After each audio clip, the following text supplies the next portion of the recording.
2025 has begun, and somehow it met every expectation that everybody said during preseason testing. It was a crazy race, a crazy start to the season, but GP Blog had somebody on the ground to cover it live from Melbourne. Nicole Mulder, what a crazy day. Did you stay dry? Did you enjoy the race? Well, I definitely did not stay dry.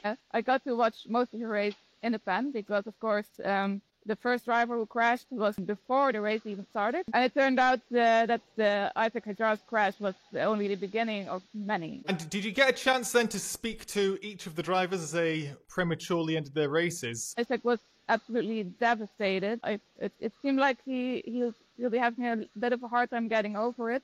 He was shaking his head all the time, a while after it happened when he talked to the media. He wasn't the first, though. We also had Carlos Sainz. Piastri span didn't crash. Bortoleto and Lawson. Who did you get a chance to speak to, and how did they all react? I spoke a little bit to Oscar, and you could see the disappointment on his face, of course. He was the local hero. At one point, it seemed like he could challenge Lando for the win, and it would be his home win, of course. So all the more heartbreaking that he made a mistake and ran off the track. It added to the drama, and eventually George Russell was the main beneficiary, ended on the podium instead of Oscar. It was Lando, Max and George. It's a little bit awkward maybe because of some of the comments between Max and George previously. You would expect so, but it wasn't all that bad actually. They even got the question because someone noticed they had a little bit of a chat before the press conference, and when asked about it, if it was all good between them, Max made a little joke.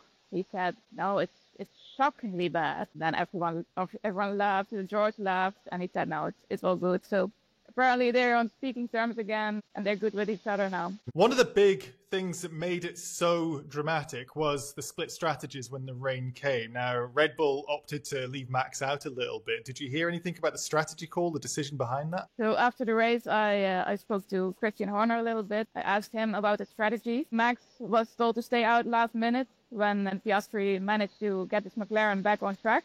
But it was two very difficult laps for Max. Christian, he explained, he said, those are last-minute decisions you have to make. At the time, it looked like it may have been a safety car, but of course that didn't happen. For very last minute, Max was told to stay out. Did Christian mention anything about the other car? So Christian defended Liam a bit. He said it was his first weekend driving on this track. He's still inexperienced, and he said it's basically all part of the learning curve. Tension between Lewis Hamilton and the pit wall, a little bit of a relationship that needs to build there. How was the mood with Ferrari? Yes, it wasn't really Ferrari's day.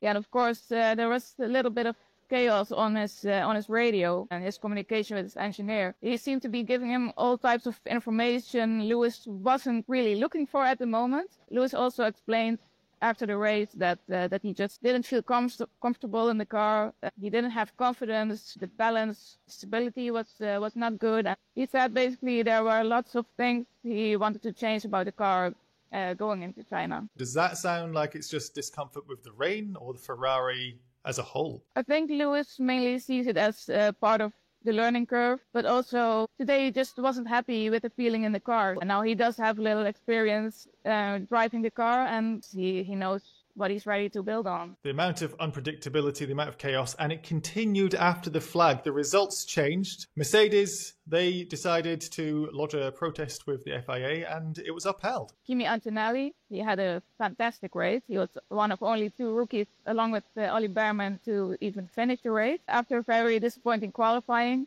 he came across the finish line in P4. But then he got slapped with a 5-second penalty by the FIA for an unsafe release in the pit lane. But Mercedes wasn't all too happy about that, and they lodged a right of review. The FIA came out with a decision surprisingly quickly. So the document read that, of course, in order to get a right of review, that there needs to be some new evidence that wasn't there before. I guess there were some new camera angles which the stewards hadn't seen.